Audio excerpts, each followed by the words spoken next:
Afternoon, everyone. My name is Robert Lowry. I'm the Field Support Project Executive with Meriwether and Williams. I will be presenting today on this very exciting topic on, how to succeed at bidding and estimating. And this is typically a series, academy that we do. It's like a 5-week academy, but today what you're getting is pretty much an overview, and we're going to be touching on some key things for you as we go through this. And also, I'd like to introduce the rest of my team. Jane, would you like to introduce yourself? Sure. Hi, everyone. My name is Jane Olaiwola, and I'm a Senior Contractor Development Manager over here at Meriwether and Williams. I joined recently. I'm so happy to be here. I have about 10 years of experience in construction. I've started out with a subcontractor as an APM, and I worked my way up to being a construction manager with with multiple large GCs. So I'm happy to be here to just share my expertise. Okay. Jennifer, would you like to introduce yourself? You on mute. Je- That's helpful. Thank you for the reminder. My name is okay. Jennifer Elmore. I'm the Contract Technical Assistance Program Project Manager for the County of Alameda, and really excited to be here and to see how we can provide technical assistance as well as other seminars to you guys. And with that, I'm going to hand it off to Johanna. Hi, good afternoon, everyone. My name is Johanna Le Pen with the Contractor Technical Assistance Program. I'm also here today and very excited to watch this whole webinar meeting-wise. Um, but yeah, I'm here if anyone has any question as well. Thank you. Thank you. And I think we have another team member. Carla, are you there? Would you like to introduce yourself? Hi everyone, I'm Carla Solis. I'm a contractor development manager down in the department, and I'm happy to be here and also just here to get to know everyone up north and all the contractors that attended today. All right. Thank you, Carla. I think we got everybody there. So we're going to get started because I want to make sure that we have enough time to get through the presentation. And if you do have questions, please interrupt me, say, hey, I have a question, whatever, because I would love for this to be very a dialogue back and forth, not just me and Jane speaking for the whole entire time, because that's not good for me. Because I want to be able to get feedback from you, some examples, some of your stories. So, it's going to be a very interactive thing. So we're going to go ahead and get started. So here are some of the topics that we're going to be covering today: procurement, risk management, owner job requirements, bidding estimate overview, the types of proposals, project delivery, and contract types. So here, it's like when you get a job that you're going to be bidding on, here's the construction documents. Issue for construction, IFC plans. Those are the plans that have been stamped by the agency, if it's plan checked, whatever, those are the ones that you'd be building the project off. You can also do estimates. You also will have your specification, general notes, preliminary schedule, and owner requirements and special instructions. And I picked these four items because they're the key things that you should know as you're bidding jobs here, projects, because if it's with the IFC, if the plans you get are maybe 90%, 80%, there's chances that there could be some, change orders or whatever could happen or something's missing, which is fine for bidding purposes. But when you're ready to build it, make sure it's stamped issue for construction. The specification has a lot of information that's in there, and I suggest that when you get the opportunity is download the materials and start going through it. Read everything. The specification talks about, if there is mock-ups that you need to do. It's also if there's materials, the specs are there on the materials. Everything that you need to know is there. Read the notes, the general notes that is listed on the plans. It's in when I was doing project management way back in, 20 some years ago plus, um, the notes were very detailed. And if you were doing electrical, all your notes were just on the E sheets. Now what is happening, electrical notes are scattered everywhere. So take the time to read those general notes on every page of the plans. So you make sure that you're not missing anything as far as it's related to your scope. Now, if you're a general contractor, I see that some of you guys are, you need to know these notes as well because of your trades that are bidding to you, making sure that because you're hired by the owner if you're a general contractor and you're hiring your subcontractor. So you're still responsible for everything that happens on the project when you're a general contractor.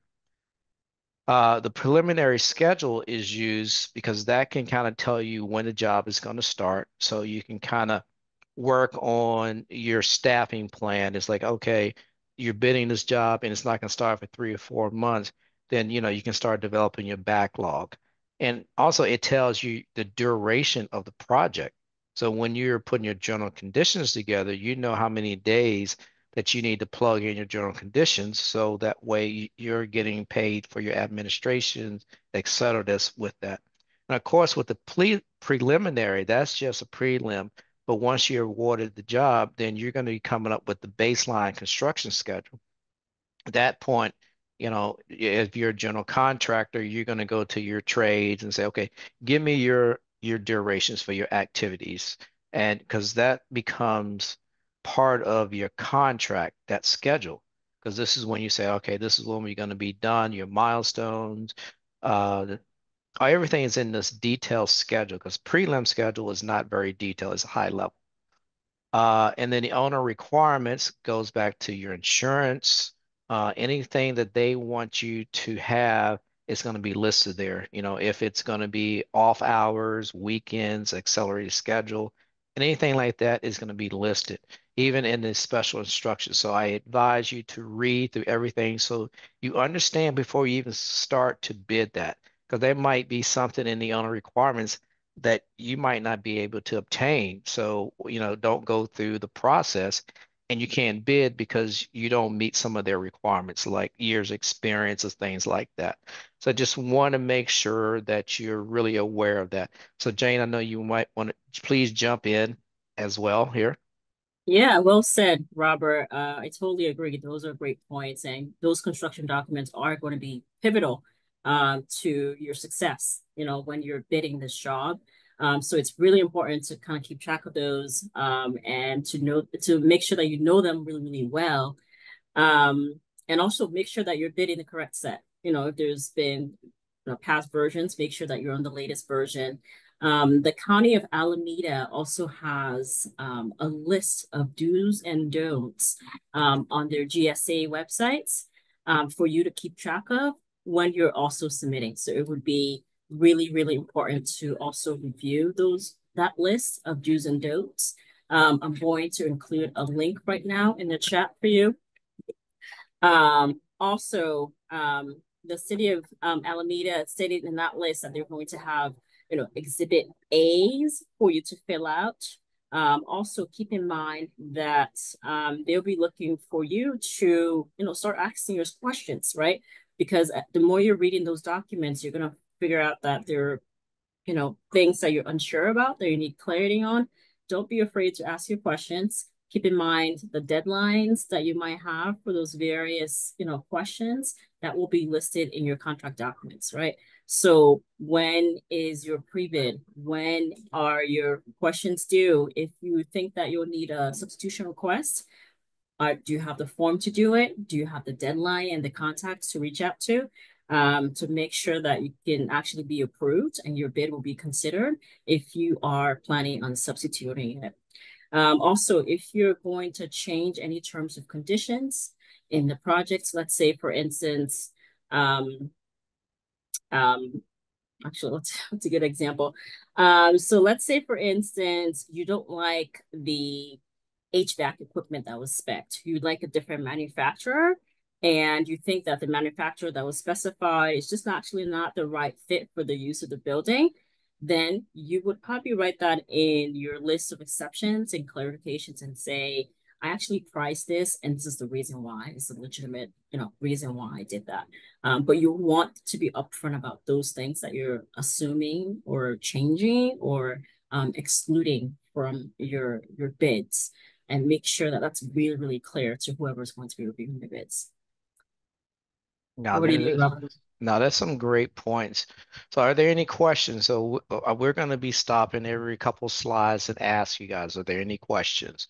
So please make sure that you ask anything that you didn't understand or you want us to repeat. We're here to make sure that you get a good understanding, the basics right now. So that way you have a little bit more knowledge at the end of this class. So what is construction bidding? Anybody want to chime in and answer this?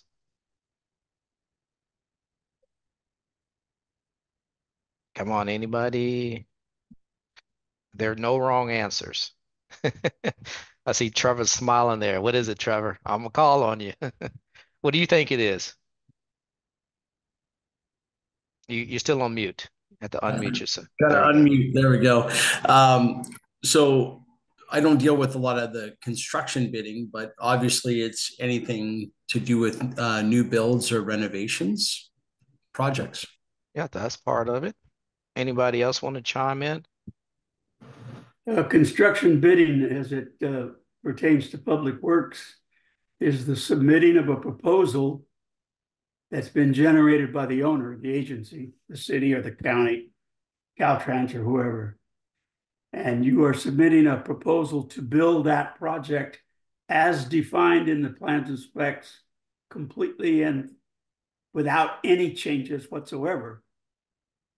That you have to do that, and you do it in a very structured format, from the way the bid proposal is filled out to the documents that you have to submit with the proposal, like your bid bond, certificates of insurance, etc. It's a very structured process, but I'd like to make mention of the fact that there's two different concepts here that I think you folks need to cover for the newcomers to the industry.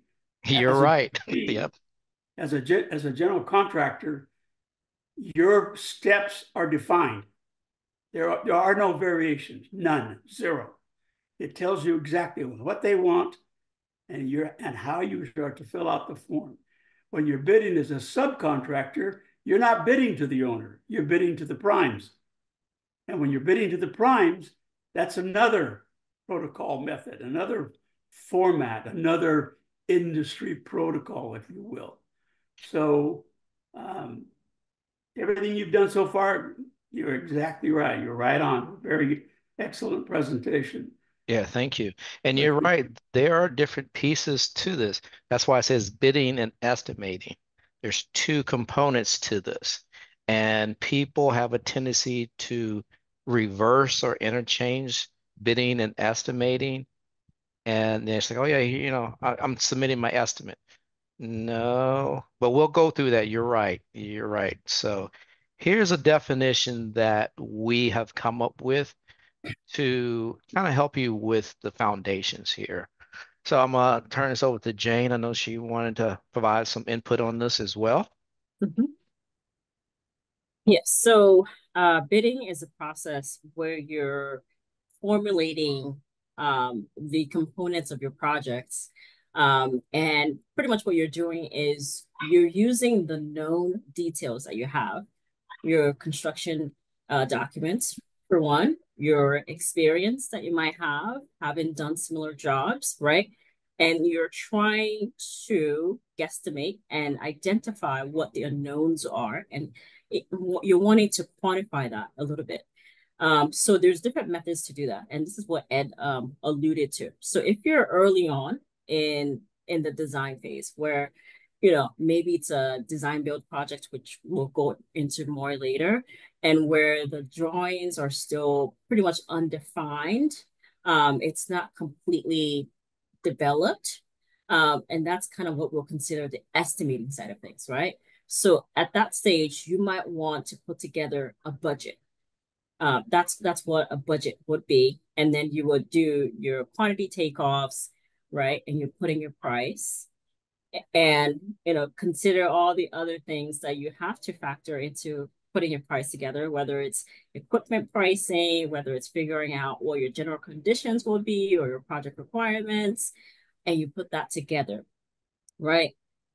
Bidding is different from that. And Ed did a great job of actually introducing the concept. So bidding is when a subcontractor focuses on their scope, right?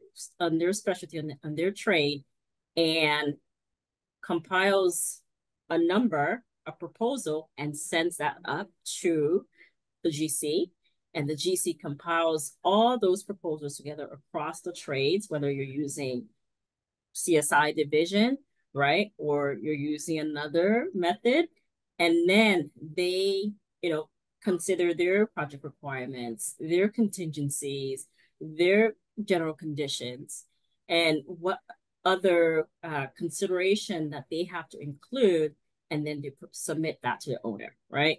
So when a contractor provides a proposal to a customer to build and manage the building of a structure, includes the method in which the subcontractor is pitching their services through the GC, who in turn then pitches all of those inclusive services up to the owner. Yeah, you're great. I mean, and it's one thing that you guys are great with this. So I just want to add, it's like you're wrapping your arms around the project. It's like, what are you bidding? What are the requirements? How are you getting paid? What are the incidentals? When does the bid, what do you don't know? I've always talked about there's the known unknowns and unknowns unknowns. You need to be able to have those out there because you want to be proactive when you're bidding this. It's like, but the thing is, you should be bidding what's on the plans because you want to be bidding and you want to be estimating what's on the plans. Don't try to assume and do everything else because that could push you out of the price, but you want to be able to put those in your qualifications that, hey, I noticed this, X, Y, and Z, and you list these things as because you're the expert in your trade, like the electricals, all the nuts and bolts and everything else that makes that a turnkey component of the project. So, you have to just say, you bid what's on the plans. But showing the other things kind of shows you as best value. We'll talk a little bit about that. But don't assume and start adding stuff that's not there because they want to be able to compare your price to the next competitor.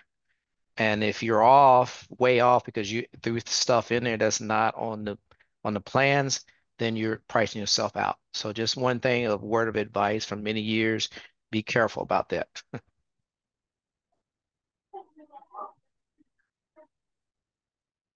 Okay, so the three major decisions that shape the project there is, the project delivery method. We'll talk about that. The procurement method, and the contract model. So we'll go into that with our next slide here. But those are the three major components in any time that you're doing bidding and estimating. Here's the three project delivery method. CMR at risk, design, bid, build, or design, build. Traditionally, it was design, bid, build, and that is where they had everything listed on the plans and the risks. We'll kind of talk about the pros and cons of design, bid, build versus design, build in a few seconds here. But those are the three major ones for the project delivery method. Now there's others that are kind of being incorporated, but with most public agencies, these are the major ones here. And then the next thing is procurement method. I was just briefly talking about the best value. So you give your number, and then you get your resumes or whatever it is that's in this packet, that shows that you're bringing value to the project and to the team. Because they will sometimes use that, even though it says low bid, but it's responsible and responsive is the other two components that when they're reviewing it. So they're going to look at that, especially if it's an RFQ. What value can you bring to the team here? So that is where I say you list all your qualifications, exclusions, all that is in there because that gives the value. Because if I have contractor C and contractor F, like maybe a couple dollars apart, and F is low, but I'm reading in the other his competitors' qualifications, and I'm probably will spend that extra dollar or two to get value for the project. So that is what we kind of go there. Low bid is what public agencies go with. Negotiated is some GCs and others like, you know what, I'm gonna go to this owner and let's negotiate the price. And that's how they can get some contracts that way. Instead of bidding, they negotiate the qualifications for bid, RFQs as you're doing. And they also have sole source. And different agencies and people can sole source different projects if it's below a certain amount or if they have special requirements or approval to sole source, or if you have the only product out there, then they can sole source to you because you're the only one that has it and they want it. So those are some of the advantages with with sole sourcing. Contract type, cost plus fee. Here's a cost, and then you just put your fee on it, and then you're gonna manage it. Guaranteed maximum price, GMP. You'll see a lot of that in the commercial. Rarely you'll see that with public works, but it is there. We'll talk a little bit more about GMP. Lump sum is what you'll see. Lump sum is the bottom line. What you're saying you can build for $100,000. At that point, if you're successful, all right, here's your 100,000. Go do with it. However you manage that 100,000. If you got more savings, so be it.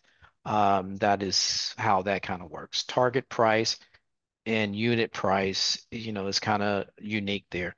Um, any questions on the three major decision makings for bidding in construction?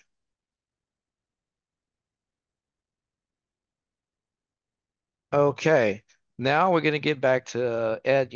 When you broke it down for us earlier, what is estimating? Anybody that wants to give a stab at this?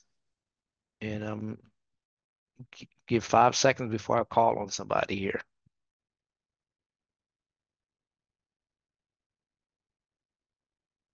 Um, Pelican Electrical, what do you think estimating is? Because I don't know your name there, sir.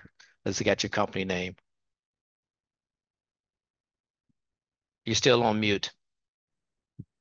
An estimate is just, I would say it's an estimate of the price for the contract that you're trying to bid on. Okay, I that's mean, part of it. Yeah. Anybody else want to chime in? There's multiple answers there.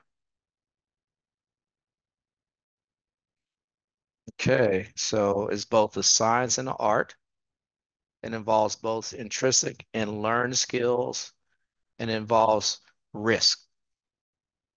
And you got your estimator. He's responsible to recognize both the risks and the opportunities, because you want to find those opportunities to make a profit as well, and opportunities that give me more value for my money. And also with the risk is your estimator, if you're the estimator, is like, hey, I'm looking at these plans and I see some barriers and some things that could be a problem. You want to notify that because not everything is cut and dry. Because when you put these estimates together, is not cut and dry. So you need to kind of understand everything that goes on with estimating. And there's multiple pieces that goes with estimating. The estimate is getting your quantity takeoffs from the plants, going to get your price, and you're determining your man hours. If you're doing labor, how many man hours is it going to take for you to take care of this activity? So you're taking your man hours, and if Public Works, go to the DIR, Department of Industrial Relations, and find your labor rates. And so you've got to get all these different pieces to pull together for your estimate. Like you said, the estimate is not your bid. Estimate is getting the quantities pulled together on that. So as I've always said, your estimate is only as good as your takeoff. So if you blow your takeoff, then your estimate is going to be off. Your price can be right, but your quantity is off. So spending that extra time to do your quantity takeoffs is very important. That's the foundation right there. So Jane, I know you wanted to add on a little bit here as well. Yes, absolutely. Yeah, putting together an estimate, it's a very, very complicated effort. Like you said, it's a science and an art, and you're feeding in so many different information to kind of get out that input. And you're combining your experience, you're combining the pricing data that you have, you're looking through the plans and looking through the specs and using what you know, again, to guesstimate what you think it will cost to complete this project. But in addition to that, not only are you, you know, figuring out what, how much material there is and what the price of that material is and what, how much labor hours you're going to need and what the price of those labor hours are. Something that you need to keep in mind, which is sometimes easy to forget, is that you also have to execute the scope safely and on time. So you need to figure out what is the equipment that you need to make sure that you're using to make sure that you can actually execute the work safely. Do you need a boom lift? Do you need a crane? You need to visually plan out how you're going to complete the entire scope of work in what sequence, because that's going to affect it's going to affect everything. You need to figure out if they're phasing to your project. Are there multiple buildings? Are you going to be able to work in both areas at the same time or just in one spot? Are you having a lot of free room to move around? Or are you coordinating with a bunch of other trades in your way? Or maybe even another GC, if you're GC, who is next door that you have to work around or coordinate with. How about sequencing? Are you able to go in an order that makes sense to you? Or are you going to jump around? That is very, very critical because it's going to affect your productivity.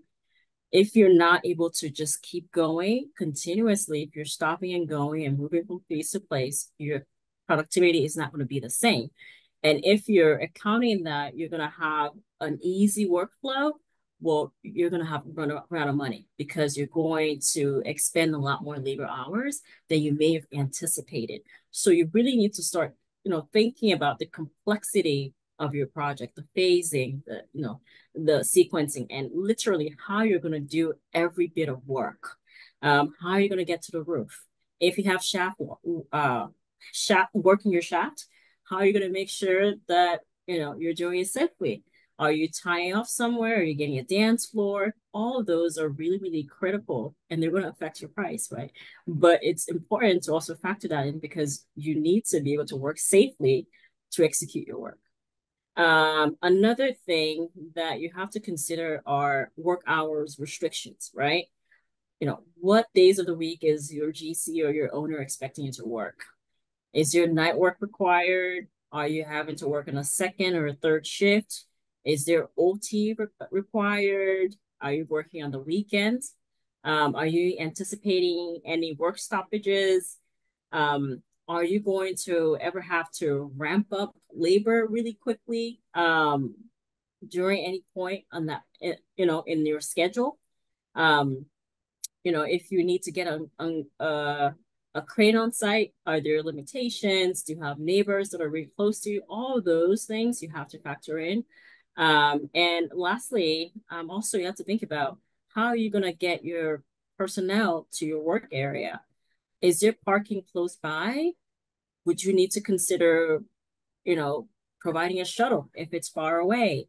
Do you have to think about, having a pool of funds for parking if, they have to park at a garage or their meters and free parking is not available. All of that should be factored into your bid as well. All right, take it away, Robert. No, that was great. And I was talking about man hours, and when Jane was talking about efficiency and productivity, because that helps you determine your man hours per day per shift. Like you said, if you're saying, okay, I got this area and I'm gonna bid it like a 85% efficiency, you're like, okay, I can do this 8 hours and it's gonna take me with three guys instead of, 24 hours, I can do it in 22 hours or whatever. And that's how you're going to bid it because you want to give your best number. But once you start hitting past 22 hours, you're starting to lose money on that. So then you were like, hey, that's when you have the opportunity once you're on the job. It's like, hey, I had bid this job at this efficiency rate or productivity. I am being slowed down because of other trades. You can request for a change order request because you're being impacted by others. So and that's where we talk about general conditions. Understanding your daily general conditions because you need to make sure that when you're doing change orders, you know what it is per day that your general conditions are, your fees, etc. So there's a lot of great stuff there. And Jane talked about phasing. So when you phase a job, your mobilization is one time, right? If it's only one phase and then you demote. But if it's multiple phases, say it's 3 or 4 phases, so you got to calculate what is your mobilization cost, demobilization cost, and factor that in there 2, 3, 4 times, however many phases you are. So on this, put in mobilization once and demob once because you've got phases. So those are some great things that Jane brought up that as you start to estimate jobs more and more, you're going to start to remember, hey, I got to think about this. Hey, I got to do this. Oh, I remember this on the last job. Another question that comes up that no one has really asked yet is, with the cost. Say if you get opportunity to bid a job and you don't have a lot of time to really dig into it to do a proper one, but over time you start to save estimates and costs from previous jobs, then you can think, oh, last year I did a job similar to this. Then you can go in and get that cost per square foot, and then you'll take the square foot of the existing one and kind of come up with a number really quickly if you had to. And also, if you have change orders, having this historical data can help you guesstimate, not estimate, but guesstimate the cost with a lot of things. And the reason why I say that, because it kind of leads into this process here on, estimating process. And I'm gonna let Jane, if you want to speak a little bit about this one too, before I jump Yes. in. This Yes. is Thank you, one, Robert. this is a good one for you. All right. So this slide talks about the go no go process, like Robert likes to call it. So it pretty much shows you the step that you need to consider. Not every job is the right job for you, right? Not every job is a good job. So you need to really consider and think to yourself, and as you're talking to, your management team or your executives or your foreman, your superintendents, you need to determine when you have this job. You've reviewed the owner requirements, you've reviewed the construction documents. You might be interested, but you've not really decided yet whether it's the right job for you. And this shows you how to do that. It helps you determine if you're capable of actually successfully accomplishing what that job is going to require of you and if you're qualified. Also, it will also require you to really consider, do you have enough resources to get all the requirements done? Do you have enough office staff? Do you have enough field staff? Do you have the appropriate financing to fund the project? Do you have whatever certification you might need to actually execute the work, or whatever licensing you might need? So you start by getting the bid information, right? You review all those construction documents, and then having looked through everything, you say, either, yes, I think we're qualified to do this, we're capable, we have the resources, we want to do this, or actually, we think we're not ready for this one, or maybe it's actually not interesting for us, it's too easy. We're going to pass on this one and look for a job that we know that we can execute well, right? If you do decide to execute it, right, to our previous point, you need to make sure you're visually building that building in your mind, right? So you are reviewing the bid documents again closely. You're making sure that you understand all the general notes, all the specific notes. You're making sure that you're looking through all the different sets of drawings, not just your tree, not just architecturals, right? You're coordinating across those different set of drawings to make sure that you have a complete scope, you have all the requirements, that you're capturing what might be potential scope gaps. And even if you're not necessarily pricing in those scope gaps because they're not shown in the plans, maybe you are thinking far ahead and you are providing alternates, right, for the owner to think about, and compiling a list for them. Or maybe you're looking at the plans and you're saying, there's actually a better way to do what you're trying to do. So I'm going to provide you a value engineering alternate. Like if you do this way, it's going to save you 15% of the cost, and it's going to be a better product or just as good product, right?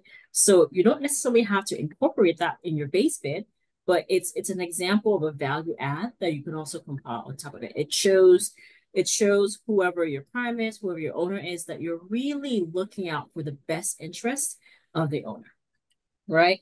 Also, as you're developing your estimate, you want to make sure that you're going to the site if you can. You want to be there in person. You want to look at the property lines. You want to look at, the neighboring properties and, the neighbors, because neighbors have a big effect on whether you're going to be successful on a project or miserable, right? You want to start doing logistics plans of for instance, trucking needs that you'll have. So let's say you're working on a campus, they probably will have provided you a campus route that says this road you can take for your delivery trucks, this road you can't. So you need to do those investigations and to see, all right, if I have a truck coming to site, which route can they take, and what are they going to be the obstacles in the way, and if there are issues, how do we get rid of those issues, right? And again, safety equipment, you need to start planning out what safety equipment will be the best fit for whatever constraints or restrictions that you have on that site. And as soon as you have questions that you're not able to answer, you need to reach out to whoever your main point of contact is on the solicitation, right? So you need to get in your RFIs as soon as possible before the deadline. And that allows you to have clarity, right? It allows you to bring up issues to either your prime, the GC, or the design team. So they're starting to realize, oh, there's an issue here. Maybe we need to consider and spend some time actually reworking this, right? And it also, when you send those questions over to the design team or to the prime, and they give you direction, it allows you to be apples to apples, right? So if there's enough unclarity and you're assuming one thing, your competitor can be thinking of something different. Maybe they're probably going to assume something cheaper, right? Because they want a lower price, right?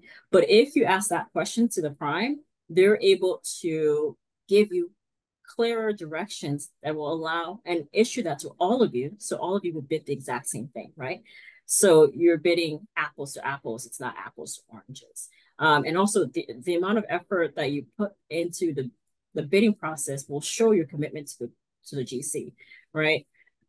So it's really critical to do all of that homework as you're developing your bid. Of course, you also have to do your takeoffs. Your engineers estimates their starting point, but you can't fully rely on that. You have to do it on your own. And when you do that as well, you get more comfortable with the drawings as well, and you understand it really well. So once you have all of that, you probably have your pricing from whoever you're going to subcontract out to. You have that formulated. You've done your internal review. You've done a review of the bid documents, made sure that you have everything that they're asking for. Maybe they're asking for, insurance coverage, right? Maybe they're asking for specific bid amounts of, the contract value, making sure that you have all of those extra requirements that they're asking for you, that it's complete.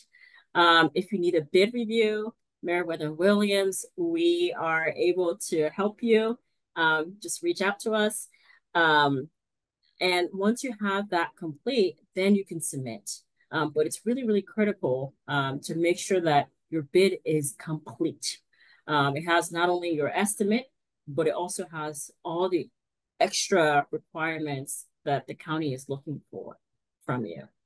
Any questions? Uh, Great job on that. And I just want to add on a little bit about this go and no go. For me, over the years, not every project is good for you. As you're starting your own business, you're smart. You want everything. Don't do that. Be very selective.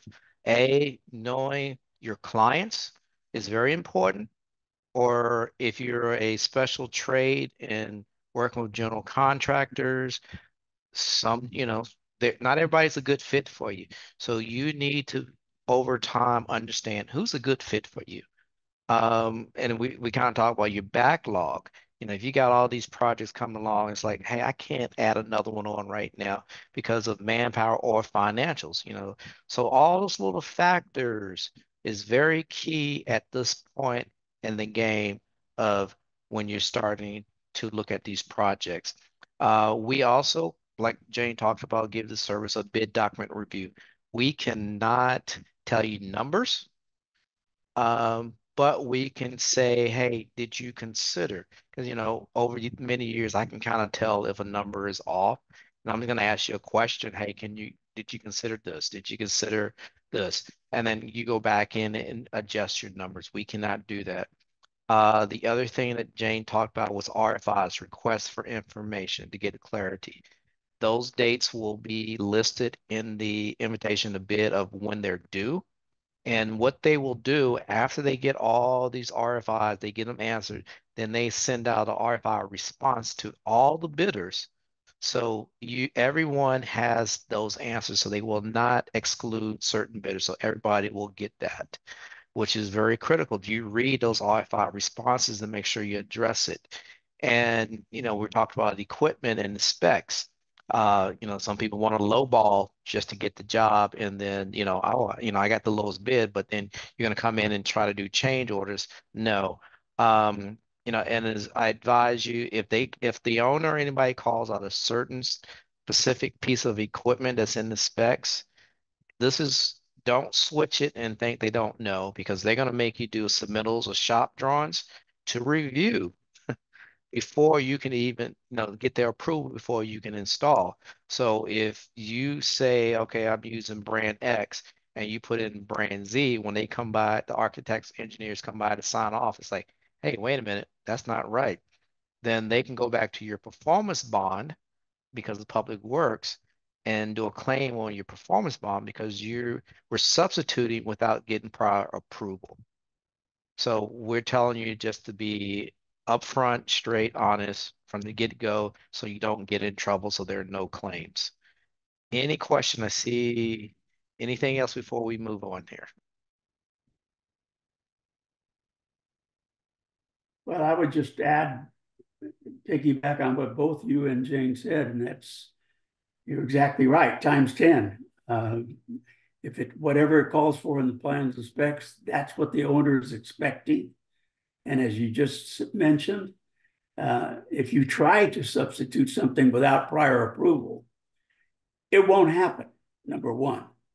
And you will be expected to provide what was specified. And then if you can't, that's when you're going to go into default and you can get terminated and they'll go after your bond. But the lesser of the evil is that they'll make you put in what you should have bid, and you're going to take a loss on that particular piece of the work. Right. And when that happens, you're delaying the project. And if you're on that critical path, then the LDs can come into play. That's right. And you don't want that. And that's why they list those liquidating damages in the invitation to bid. So you know what it is per day. Some places is by the hour, because if it's a critical operations, it could be by the minute, like at the airports. Their LDs are by the minute because you got all these planes coming in. And if you're late, then you're affecting the business of all the airlines. So that is very critical. So we're going to keep moving on. I mean, we could spend hours and hours on this topic, but that's why we have the academy. So we're just trying to get you highlights. So why is takeoff so important? Anybody want to answer this question? Let me see. Anybody on camera that I can choose? David.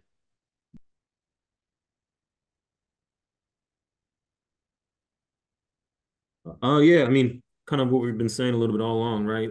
You have to make sure you understand the scope of work that's there, and you want to make sure it's accurate, right? Because everything's going to be based off of that, you know. So you could not only for the project you're looking at, but you talked, some people mentioned earlier, looking at priors, right, to help you kind of guesstimate and understand a little bit better. So yeah, the takeoff's important. Make sure you have all the scope. You didn't miss any scope. You know, number one, you know, whether you miss it and you come in low and accidentally, right, then you have something to make up on the other end, or you know, you're too high or something and you're off and you don't get the job. So yeah, it's important to be very accurate there.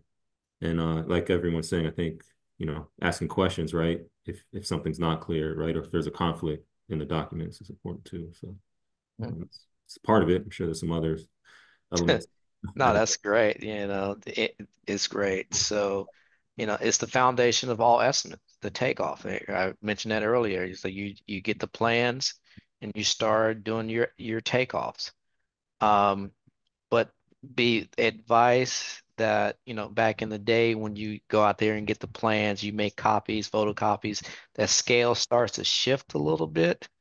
With technology now, I use Bluebeam for takeoff a lot. You can go in there and calibrate that scale before you start doing your takeoffs.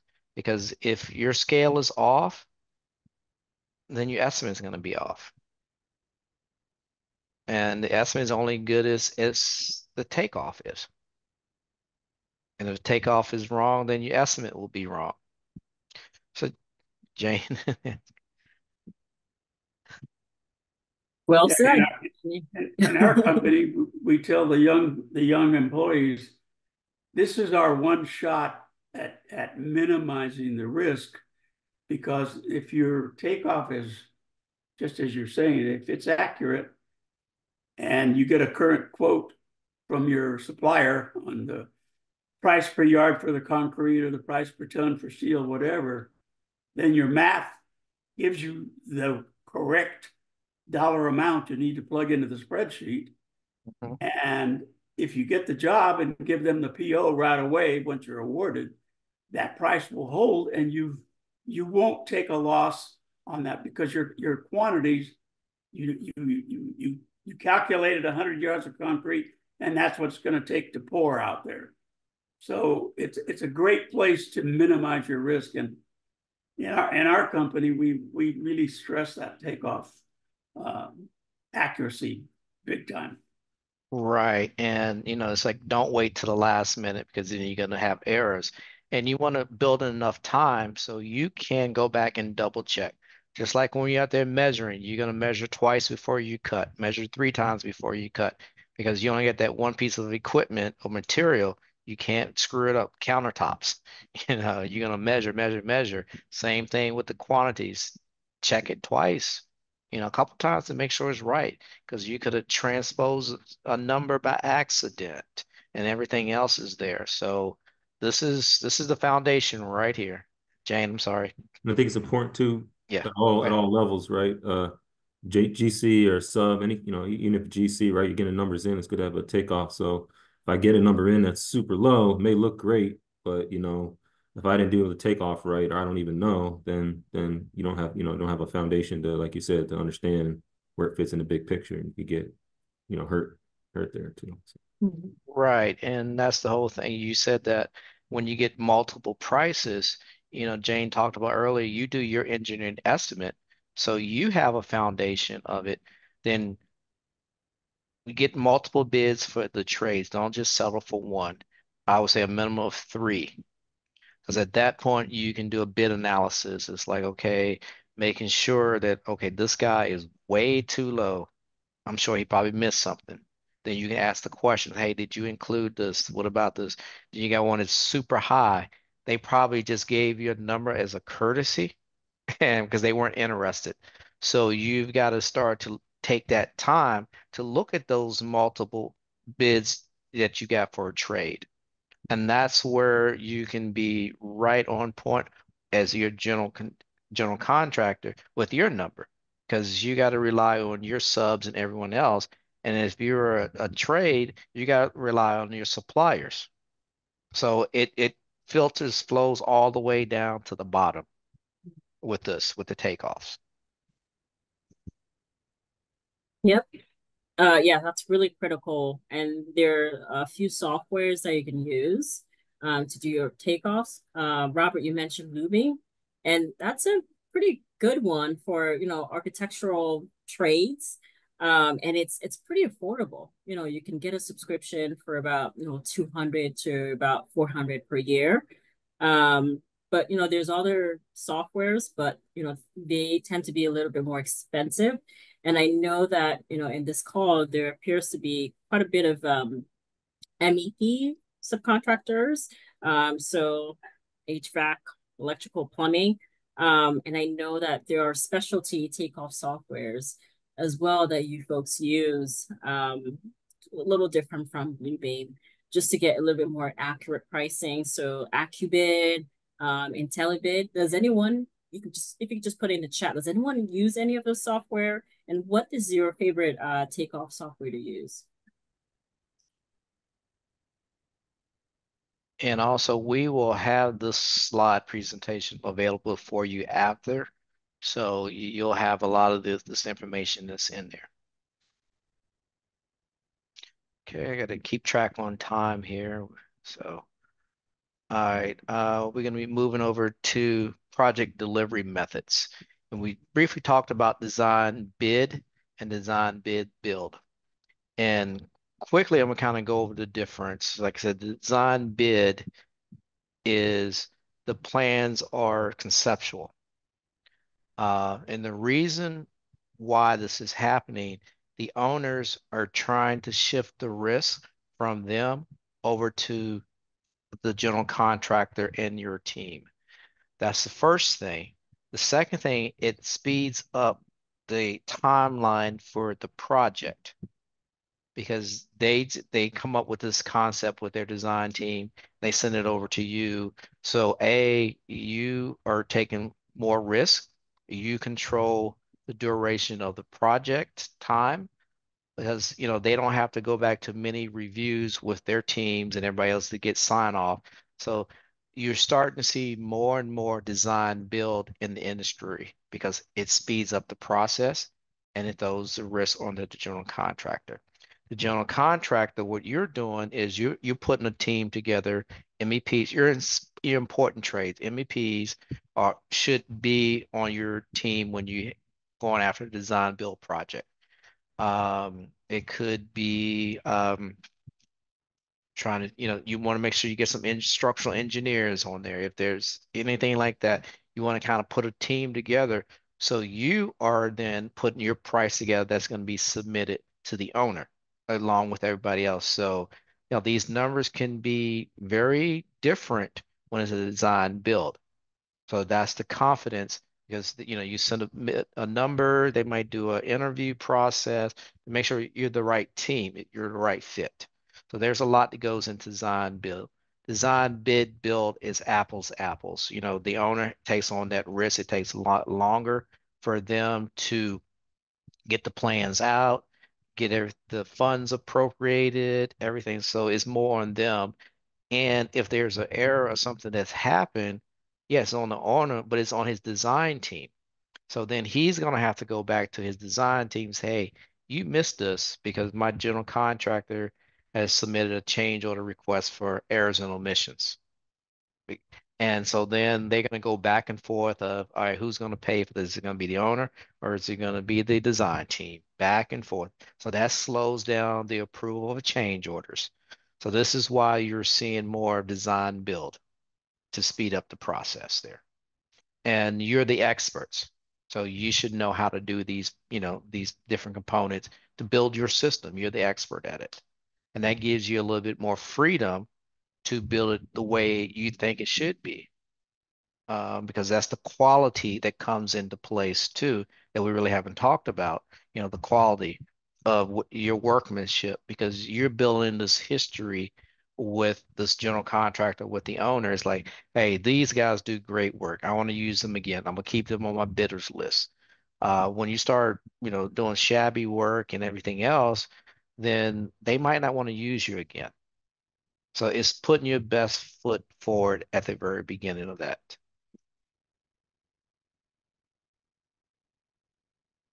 Um, here's the most common is invitation to bid for bid. And that's what you're going to see with public works, of the government proposals, and there's a bid packet that you get for them because their funding might, if it's a city, their funds might come from the state or from federal. So they have different requirements that they have to go by too. So this is invitations bid is widely known for government. And I'm not going to read a lot of this because you'll get the slides here, but it's just we're just trying to get the gist of it. It's more than 100,000. Some agencies, if it's below a certain threshold, instead of going out invitation to bid to the public, they can do, to a certain pool of contractors. It's kind of informal bidding is what I'm trying to get at. So there's opportunities for informal bidding if Alameda has that, which we need, check into those procurements because those are some great projects for you guys. They could have what's called set aside. There's small amounts for contractors like you that are emerging, just getting your feet wet.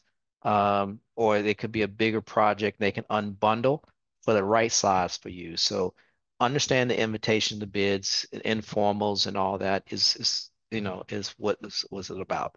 Any questions so far? Okay. Okay, request for proposal. This is done more of early on in the project. Um, and they kind of want to get prices. The way I see it is like they want to get competitive prices to see if it's costly, timely, to make sure that they can get it within their budgets before they really go out to the invitation to bid. So it's more of a two-step process for invitation for proposal. And the other one is RFQ, similar types, proposal and uh, quotes there. So Jane, is there anything you kind of want to add in on that? I'm trying to look at the time here because we're running short here. Yeah. Um, just Alameda County has like a small local emerging business programs, what you were alluding to. So I just put that in the chat. And they have some just opportunities that the folks who are on this call may want to review and know about. Yeah.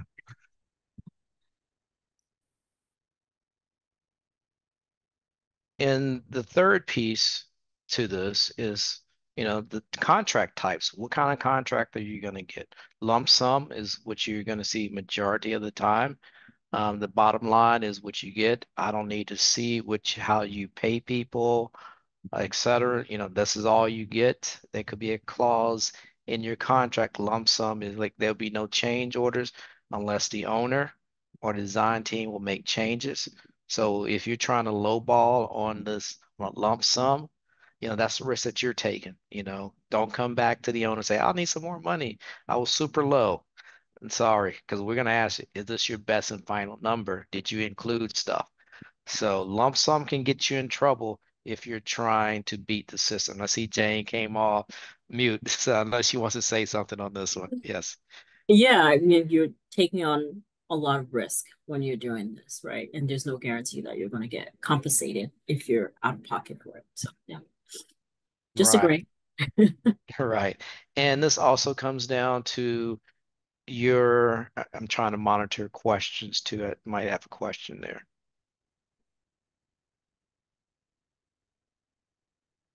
No Okay. questions yet. Yeah. Oh, okay. Um, when you're putting your bid together, you've got your trade related to do the work. Then what I call your soft costs is your general conditions. Some people will just take whatever it is to do the work and multiply by 30, 40%, say that's my markup. But how did you get that number? Because if I say, it's a lump sum and it's between you and another person, and I said, hey, I need for you to come down a little bit on your price. How are you going to be able to negotiate to come down if you just threw a percent markup on it and not knowing your project manager, your foreman or superintendents in the field, your admin, what their cost is, because that is part of your overhead. and then I call it your general conditions, the same kind of thing. Then your Mhm. profit, or which I call fee, is your pure profit at the bottom line there. Because you've also got to consider your insurance for this project, your premium. You carry normal insurance now, liability, workers' comp, auto.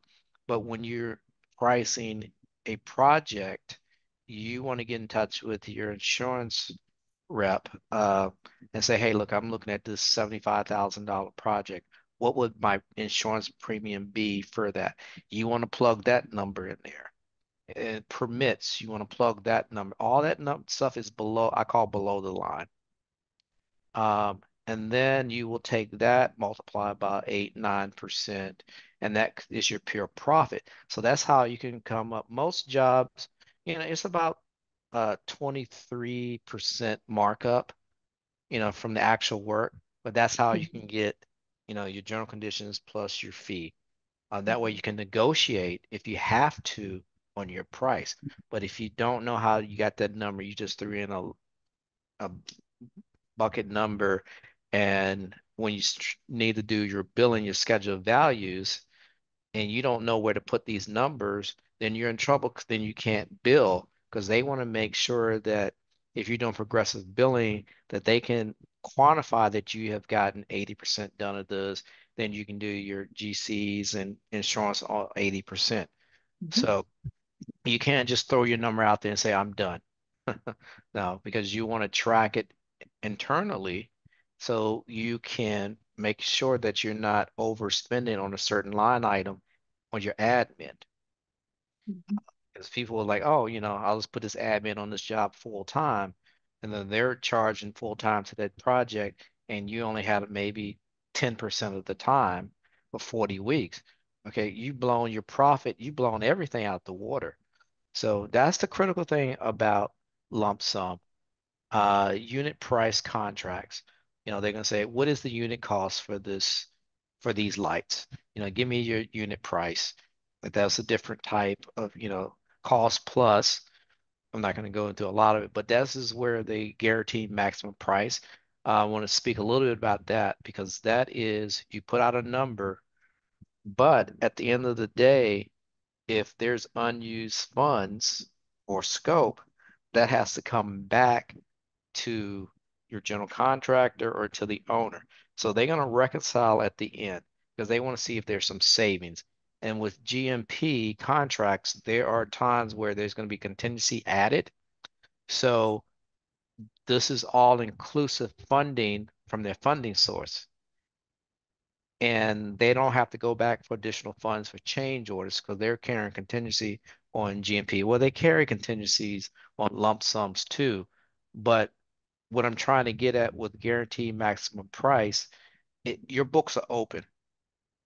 You have to show them your hours. You got to show them invoicing. You got to show them everything. Mhm. And at the end, it's like, okay, you didn't use, 5,000. I want it back. And Mhm. you got to reconcile where did that come from to give it back to them. There are some clauses where they might say, the owner say, if you guys finish the job early, and there's some savings, they might split it with you.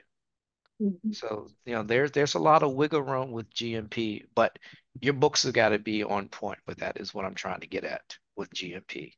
Yeah. And you have to have a good relationship with your client. They have to trust you, right? So, but this is the preferred way for a lot of GCs. Like if you're good, reputable GCs and you have great clients that you keep doing projects with, a lot of GCs prefer to do this way. Yeah. Another one you're going to see is CMR, CMAR, or contract.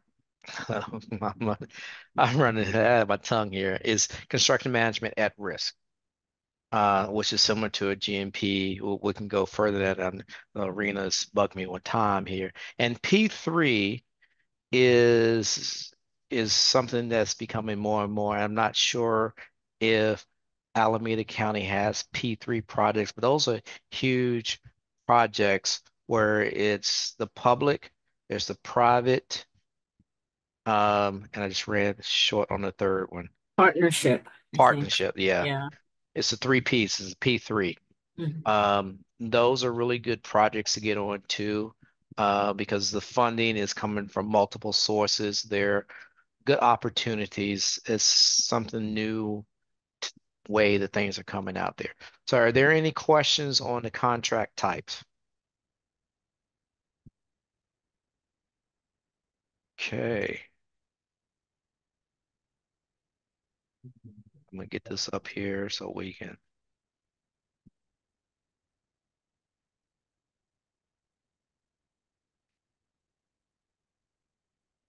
Okay, so with this, we're gonna, talk a little bit about different tools and platforms that you can use as a small emerging business that doesn't take a lot of money, resources to learn. Um, the most common is Microsoft programs, Microsoft Project for scheduling, Microsoft Excel. Because if you can't really use Microsoft Project for your schedule, you can use Excel to build a schedule. With that, you can take Microsoft Project and it can be uploaded into a bigger, like P6 schedule. So it might tell you in the instructions to bidders, hey, how do you submit your schedule? Is it P6? Primavera 6 is what it is. Microsoft Project. It'll tell you how they want to schedule. And the reason with the schedule is you can then give the overall schedule your baseline. You can make changes. Then also with the schedule, you can do 3 week look ahead. So if you're a general contractor, once a week, run that 3 week look ahead. So you can work with your subcontractors to let them know, hey, okay, this is when I need you on site. So they can plan. So you don't want to be telling your subs 2 days before I need you out here tomorrow because they're probably on different jobs. So using, that 3 week look ahead within the schedules is great. And if you do it in Excel, it takes a little bit more time, but it's doable. But today, everything is paperless and how to be more efficient because you might be doing multiple jobs. You might be doing multiple things. So using the right technology and platform which best fits for you. Mhm. Estimating program, RS means, I know everybody asks, well, hey, where do I get my numbers from? Where do I get my numbers from? RS means it's kind of a national standard where, it's very complex for to use that. But that you can get some numbers and you can get the program, but you will have to change it for your area a little bit to get some numbers out of it. Bluebeam, which we can talk for takeoffs, on-screen takeoffs.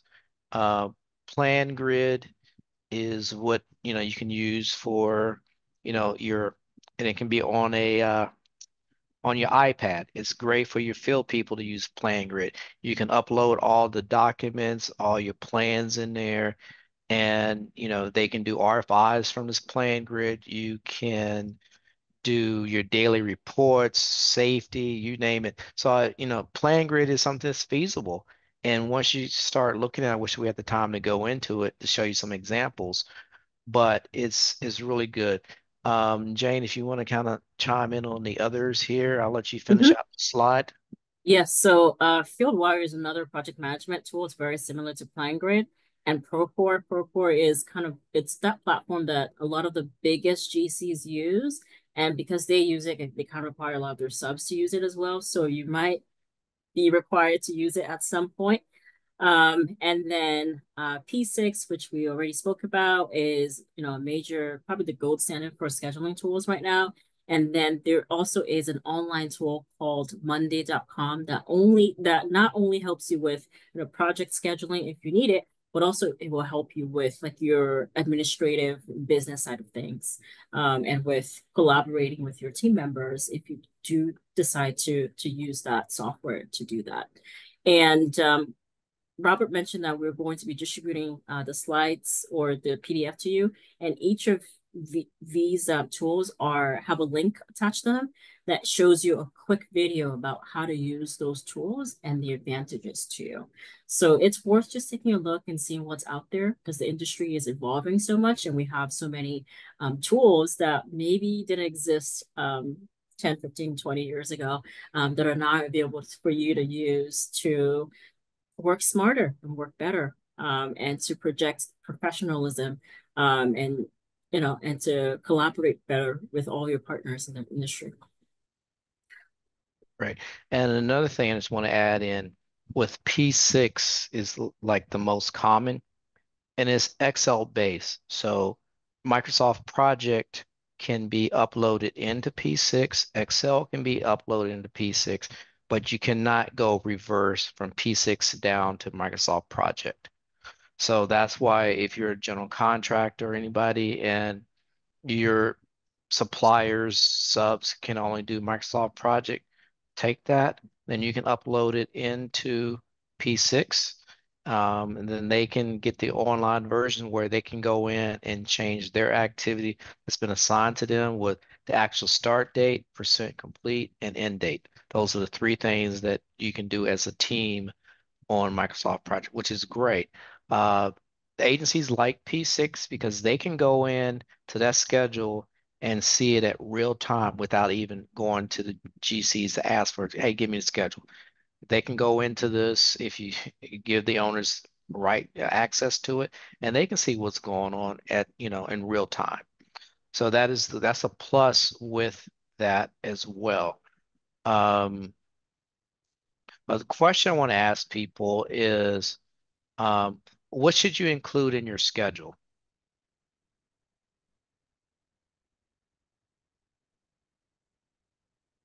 Anybody?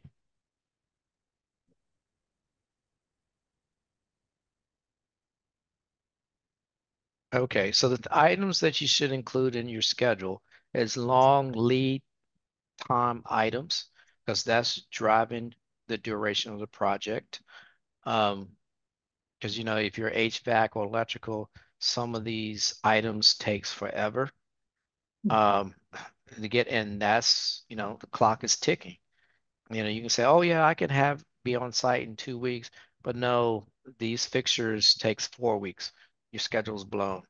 Another one you want to include is pre-construction phase. Because once you get that notice to proceed, there's a pre-construction that you got to do, then the construction, and then close out. So I kind of see a project in three divisions: pre-construction, construction, and closeout. Or some people say post-construction. That's time and money. So you've got to put that in there so you know what your true end date is. Know when your notice of completion is substantial completion. All those milestones is being driven by these items that you need to put in there. Submittals and shop drawings. I talked about that.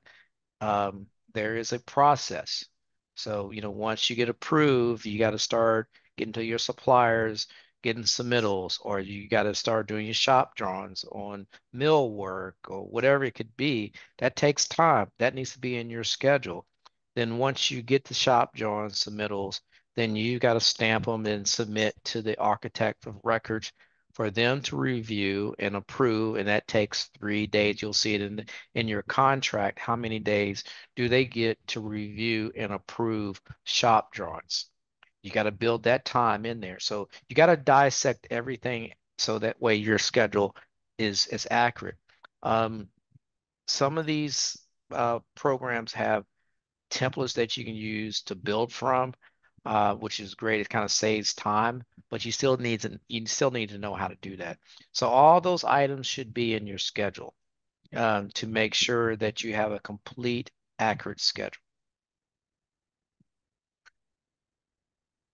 And here's an example of a P6 schedule, and it's like a Gantt chart, and it is, it's like I said, it's Excel. It's in the cloud, so everything is going cloud. It doesn't have to be on the desktop anymore.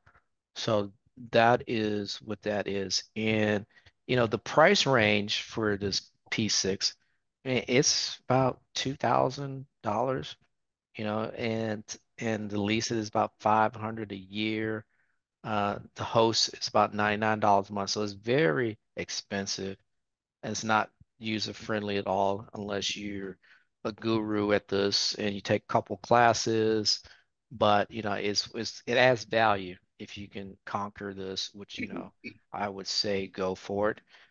Um, Jane, do you have anything else? Because we're about ready to start wrapping up here.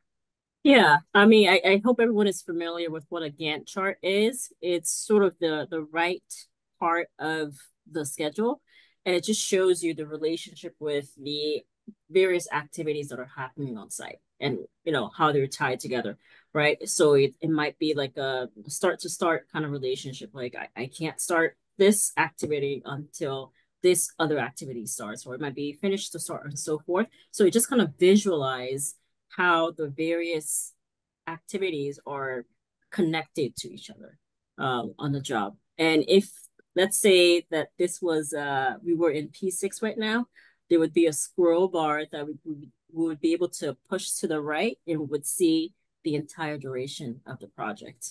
A lot of general contractors also they will track their progress in the schedule. So they will track it against the baseline.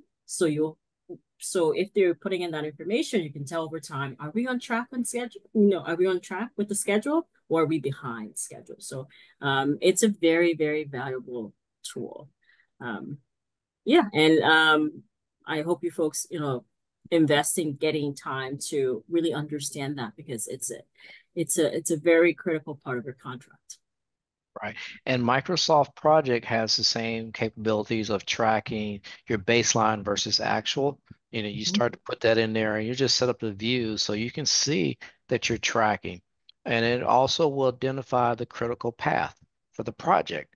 And if you fall on that critical path of the project, that means you have no slack.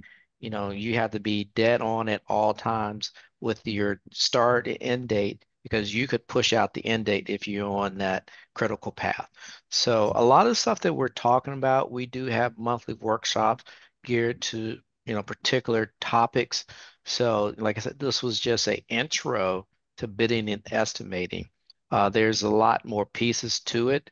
So at this point, we kind of want to open up the floor to any questions, discussions, anything that you have time. We still have about what, maybe 5 minutes, Rena? Yeah, I think we do. Yeah. Okay. So are there anything else that you want us to talk about or anything like that? Or you have questions that you didn't understand something? And and if not, you can reach out to Jennifer and anybody else after this and submit questions to them and then she'll get to me and then we can make sure we get back to you with the answer. And if you need, some coaching one-on-one, feel free to reach out to Jennifer and Ken and we can schedule some one-on-one coaching with you as well. Because we want to make sure that you're successful and succeed on projects and this is the foundation to being successful is this bidding and estimating. It takes time to learn it. And I would say, if you don't have the skill sets to do it, and if you can afford maybe hire somebody to do it, but be careful when you hire these companies to do estimates for you. They are just trying to make money for themselves. It could be off, but you still need to understand how they got those numbers because you can fact check their numbers. Say, hey, wait a minute, I don't agree with this. But if you don't look at their numbers and you paid for it and you submit it and it's off, you got to live with that. That could be money that you wasted. One thing, if maybe some of the local universities might have a construction management department degrees there if you're struggling for support, maybe you might be able to do some summer interns from some of these soon to be graduating construction management people that can help you grow your business too. And then you might be able to offer them a job afterward. So the reason I'm saying it is the network within your community too, and also with the people that's on this call, they might have some resources that you might need, or you guys want to team up to go after some projects. as general contractors, you're trying to get that best number so you can win, doing with if there's requirements for LBEs, SBEs, or whatever it is, you're already in a group, a database of the same of like people. So you can reach out to Jennifer and Ken and say, hey, I'm bidding this job. Do you have electricians? Because everybody's been pretty much vetted that's in the program and they're growing too. So they get the support from us. So with that, I think we are done. So thank you guys for giving us the time to present, and hopefully that this information was very valuable for you. And like I said, if there's anything else, please feel free to reach out. Another thing is, as we are now part of the Hub International, we have additional resources that we can offer to you, risk services. So we can bring more value, more impact to you now. So hopefully that you will utilize this program. And if you have not enrolled, please enroll into the program. So with that, I want to thank Jane, sorry, Jane for co-hosting with me, and Jennifer and everyone else for allowing us to do this. So at this point, thank you. If any question, we'll stay on for a little bit. And Rena, I'm gonna turn it back over to you.